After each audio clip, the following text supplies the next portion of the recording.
Ketika kalian sudah memutuskan tidak ikut, berarti tidak punya sertifikat hasil TKA. Nah, gimana kalau perusahaan ketika minta itu ya, itu ditanggung resiko. Jadi setelah ini operator Dapodik, Mbak Nining dan Pak Riki akan memasukkan data anak-anak, kemudian mendownload form pendaftaran yang akan ditandatangani oleh anak dan orang tua, dan itu menjadi dasar kita mendaftarkan ke kementerian. Seperti itu. Oke, kita ikuti materi coding dan kecerdasan artifisial dari Pak Indra Bupasa. Silakan. Bismillahirrahmanirrahim. Assalamualaikum warahmatullahi wabarakatuh. Mohon izin Bapak Ibu Guru, saya melakukan pengibasan untuk diklat KKA yang telah dilakukan di SMA Negeri 2 Klaten selama 5 hari kemarin tentang materi KKA, coding dan kecerdasan artifisial.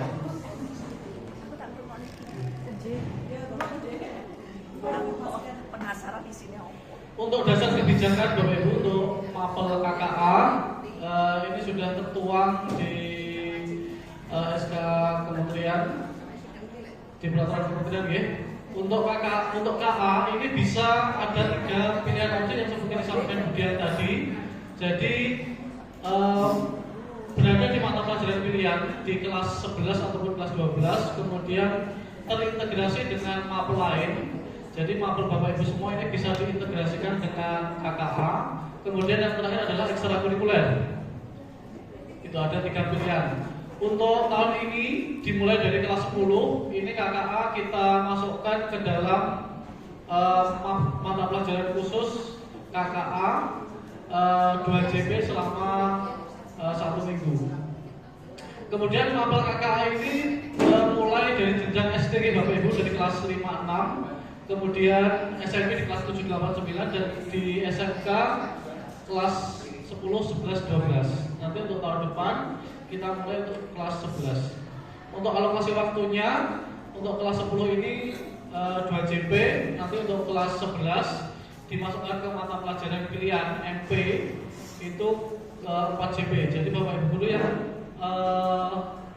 di kelas 11 atau 12 pengajar MP nanti dipersiapkan untuk bisa dimasuki untuk mapel KKA.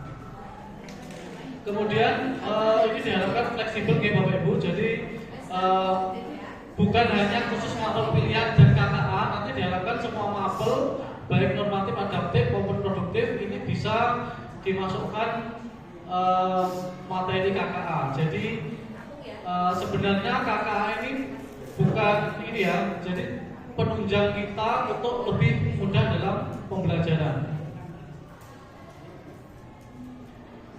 Elemennya ada 6 elemen. Jadi KKA ini ada elemen tersendiri, terpisah dari elemen yang mapel yang lain.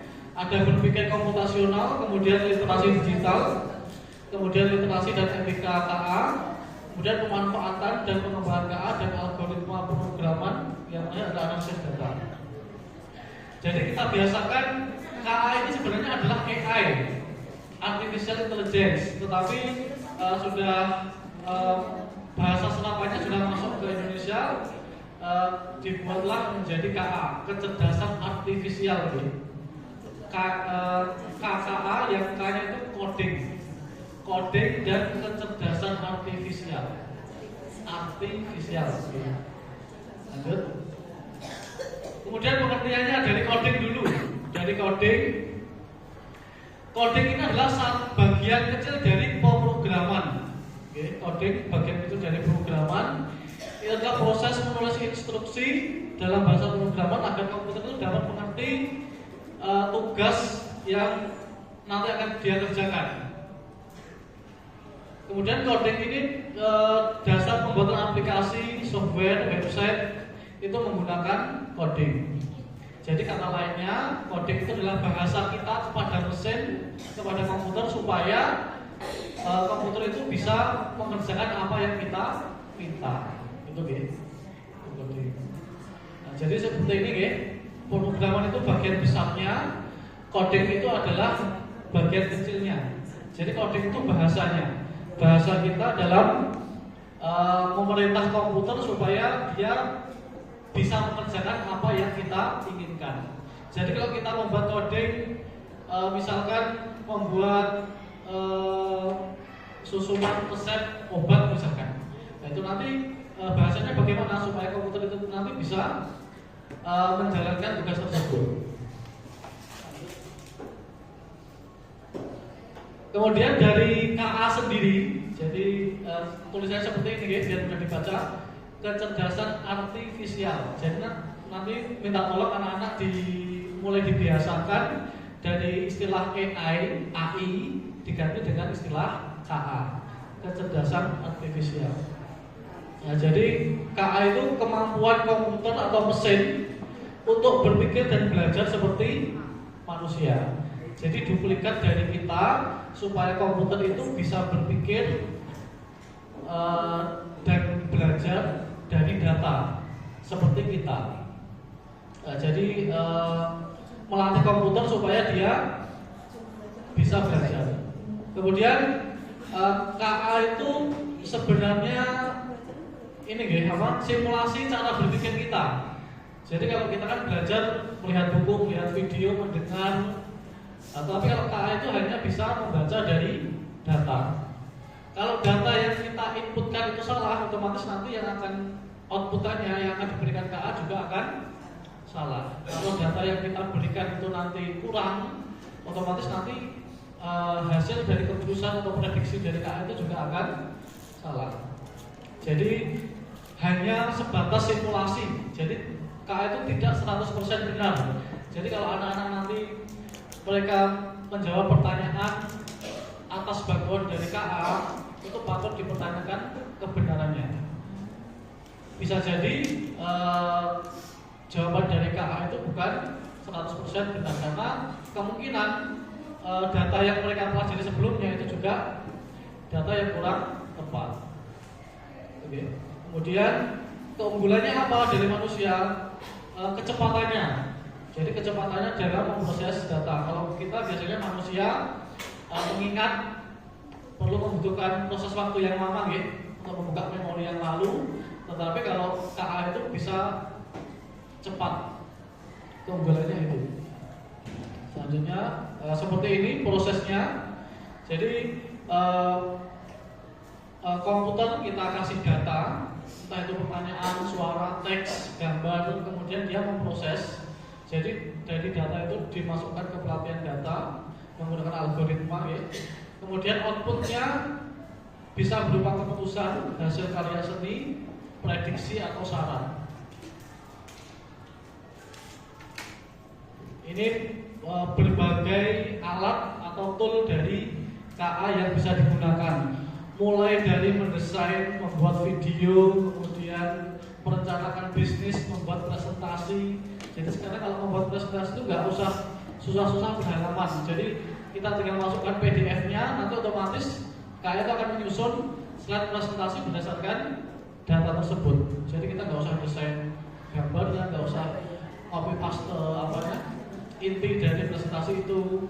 Jadi kita masukkan satu data, langsung dia bisa membuat lagu pun sekarang bisa dengan KA. Membuat lagu, kemudian video, kemudian macam-macam ini nanti bisa dicoba, dan ini sangat membantu sekali dalam pembelajaran kita. Lanjut. Ini perbedaannya kalau KA ini memang dia hanya berpikir dan hanya memproses data yang ada tanpa memikirkan suatu etika, moral maupun humanity. Tetapi kalau kecerdasan manusia ini dia masih mempertimbangkan nilai toleransi, etika, norma, dan kasih sayang atau rasa kemanusiaannya masih ada. Tetapi kalau KA tidak, jadi tidak berperasaan. KA itu tidak punya perasaan. Harapannya nanti profil lulusan dari 8 dimensi profil lulusan harapannya kalau semua nanti mapel bisa masuk, KA ini bisa masuk ke semua mapel, nanti di tingkat SMA SMK ini di dimensi coding ini bisa merancang program berbasis teks yang lebih kompleks dengan tambahan fungsi dan modul. Itu. Kemudian kalau yang KA-nya menggunakan kecerdasan KA dengan kombinasi perintah yang tepat atau prompt engineering. Jadi nanti kalau di KA itu ada prompt engineering, jadi kita merintah KA itu harus detail, harus serinci mungkin supaya hasilnya lebih maksimal. Nah ini nanti kalau anak-anak nanti belajar KA, profesinya sudah sangat banyak sekali di bidang KA ini. Ada data scientist, machine learning engineer, AI research, robotic, AI etnik, bisnis, arsitek, sama developer. Semuanya berdasarkan menggunakan teknologi KA. Jadi ini suatu catatan penting Bapak Ibu. Guru masa depan itu tidak akan tergantikan oleh KA selama guru tersebut mau menguatkan dirinya dengan KA. Jadi Bapak Ibu jangan menolak perubahan ini. Kita sudah seringkali ganti kurikulum ya, dari kurikulum tahun berapa. Nah, ini ada perubahan baru lagi. Mau nggak mau kita harus segera mengikuti dan menyelaraskan. Kalau tidak, kita nanti akan kalah dengan anak-anak. Kita akan kalah dengan anak-anak. Jadi sedikit banyak kita harus juga mengetahui bagaimana memanfaatkan KA itu untuk pembelajaran, untuk mengajar.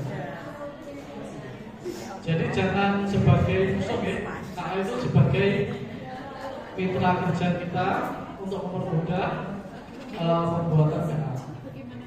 Nah itu saja dari saya, kurang lebihnya mohon maaf. Wassalamualaikum warahmatullahi wabarakatuh. Waalaikumsalam.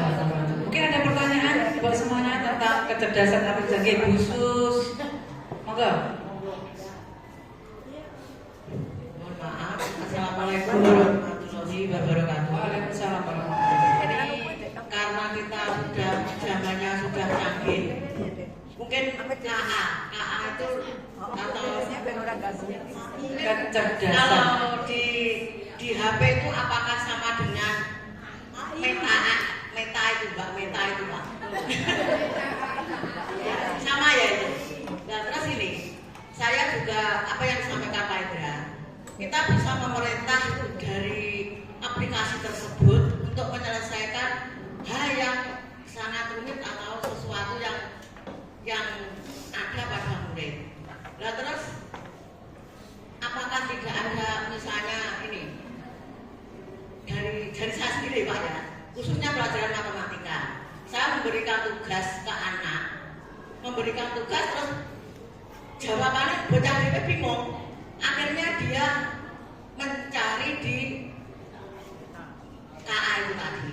Nah itu apakah itu terus anak itu menjadi malas gitu Pak, tidak mau berpikir.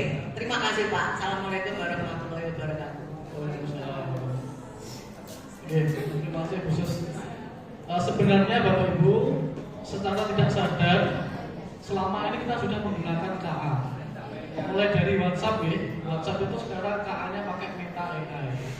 Kemudian ChatGPT, kemudian Gemini, kalau mau buat video pakai VO3,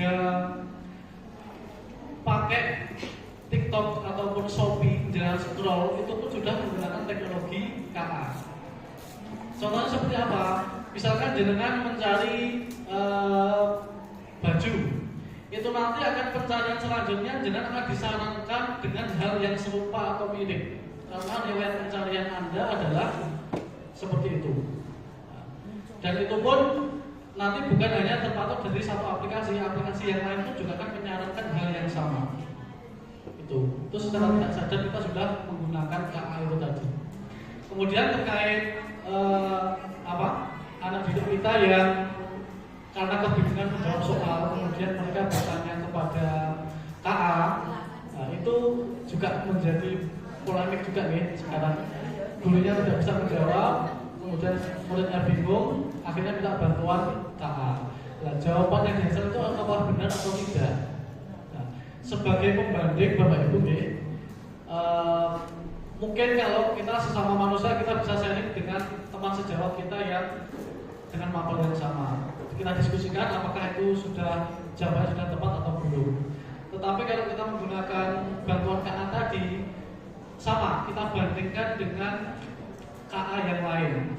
Jadi kan ada banyak, ada kalau anak itu pakai Cici, pakai Gemini, pakai Meta, itu di foto saja gambarnya KA sudah bisa menjawab. Nah itu siasat kita supaya bagaimana nih? Supaya jawaban yang dihasilkan dari KA itu benar-benar terkonfirmasi jawaban yang betul. Apalagi ilmu pasti seperti matematika ya. Nah itu mungkin caranya seperti itu khusus. Intelijensinya anak-anak. Betul. Okay. Akhirnya kan jaganya terus lebih, jaganya terus dari alam tersebut. Bagaimana nih? Iya, kita anaknya jadi malas berpikir gitu ya Bu ya. Anaknya jadi jaga nih AI. Nah, itu mungkin tatanan kita semuanya nih, karena teknologi canggih otomatis akan melemahkan anak-anak yang malas, semakin malas belajar. Caranya yaitu tadi kita mensiasati menerapkan pengelolaan pembelajaran penggunaan HP di kelas.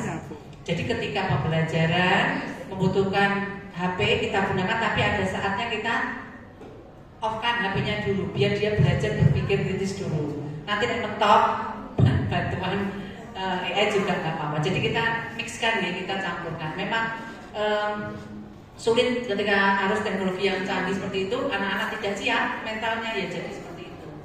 Tapi ya gimana lagi, kita nggak bisa mencegah adanya teknologi gitu.